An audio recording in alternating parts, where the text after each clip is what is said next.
In Tehran, a study was completed on how to deal with a worst-case Israeli attack and how to handle low-intensity conflicts. 20 targets in 3 cities were hit, but how much destruction was caused? Could this attack be considered as a deterrent? The Israeli attacks continued for 3.5 hours in 3 waves. Israel achieved a significant tactical victory, and Iran currently has no adequate response. Iran primarily has 3 main systems to counter any aerial attack.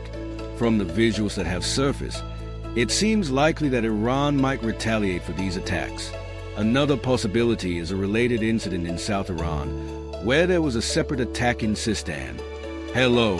On the night of October 26 at around 2:30 a.m., Israel launched missiles at about 20 Iranian targets. These missiles were fired from 124 fighter jets that entered Iranian airspace. According to Israeli and Iranian media, 3 main locations were targeted in these attacks, including 2 near Khuzestan and Lamed, areas close to the Iraqi border, with the 3rd target being central Tehran.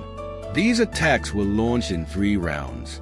In the first wave, Israeli planes, including American F-35s as well as F-15s and F-16s, launched missiles at Iranian military sites. The Iranian defense system managed to intercept many of these. Videos online show visuals of aerial interceptions similar to those seen when Israel intercepted missiles from Iranian attacks. This shows that while the Iranian defense system is quite effective, it is far less capable than Israel's, which has a multi-layered defense system with fighter jets like F-15, F-16, and F-35, mostly provided by American aid.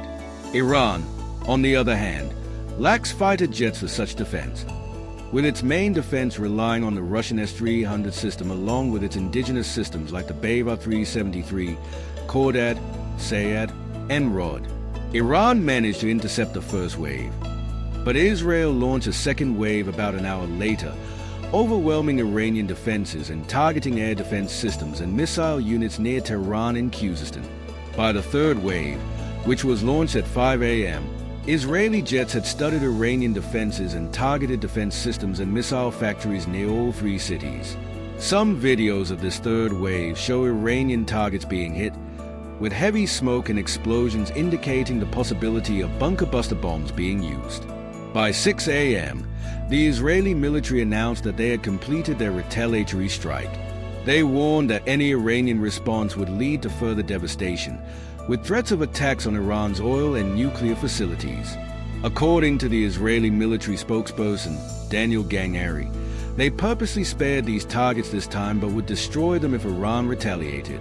After the attacks on April 14 by Iran and now Israel's response on October 26, it's clear that the long-standing shadow war between the 2 arch rivals has become open conflict.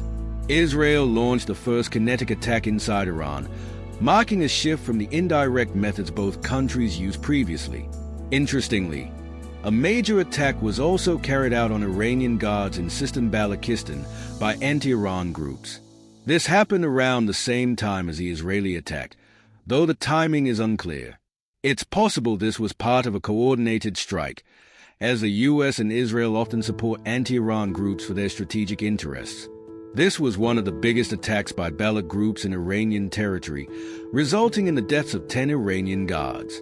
As per American General David Petraeus in an interview, the US has intelligence sources inside extremist groups like Daesh, hinting that intelligence agencies use such groups to their advantage.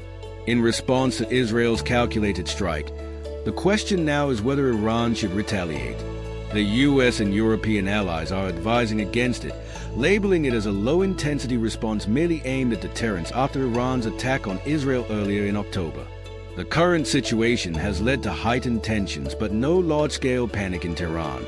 Unlike Israeli citizens, who often have to shelter in bunkers during retaliations, there was no such panic in Iran. The attacks were conducted near populated areas in Tehran to instill fear among Iranians, aiming to pressure the regime. Creating fear in civilian populations has been a part of Israeli military policy, pushing citizens to discourage their governments from hostility against Israel.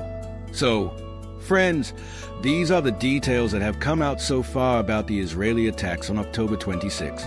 The question is whether Iran will take this attack seriously and respond, or refrain as advised by the US and European allies, considering this was a low-intensity response meant to maintain deterrence.